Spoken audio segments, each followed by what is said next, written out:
I want to put a web question to you that's not via video.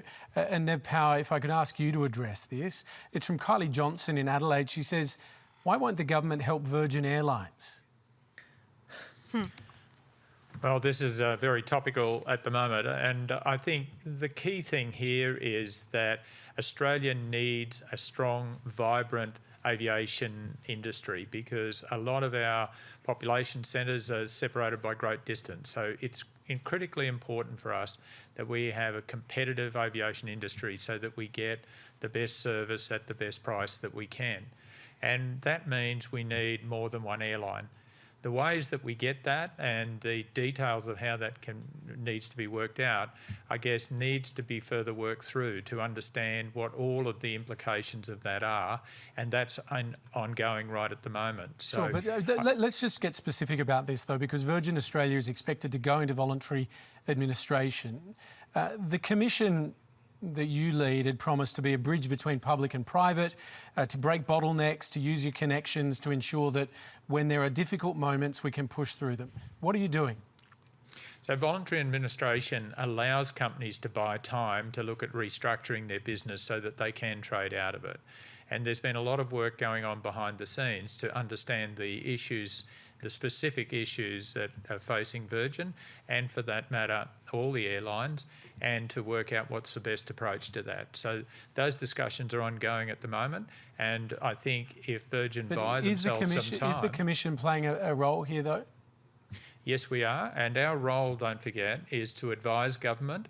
We're not the decision makers in this, so our role is to provide broad business input and advice into government on what our views and concerns might be and how we think that barriers and enablers can be developed in the economy to accelerate the regrowth of the economy and to minimise the impact going in.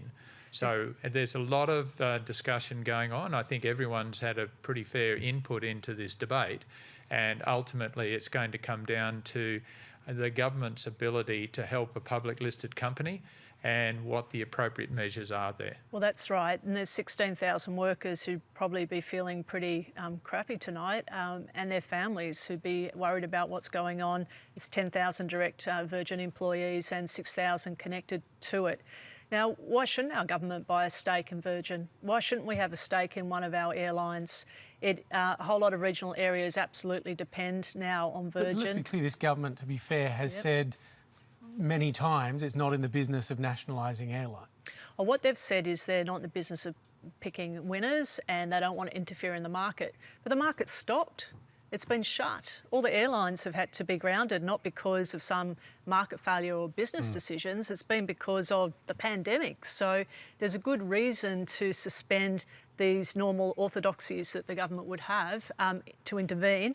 And then later on, if they want, they can sell their equity in the airline. It doesn't mean they're there forever if they don't want to be there forever. So this is like what the UK did with the banks during the global financial crisis, some of them. Well, many countries have done this with airlines because, like Air New Zealand, for example, they can see if you're an island, it's pretty important that you've got an airline.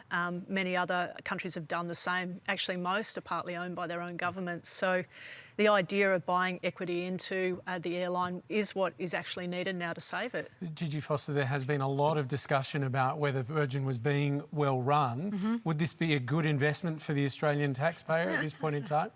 Look, I do agree with a lot of what Sally is saying in terms of the importance of airlines. They run on very, very thin margins, and you want to have competition in that space.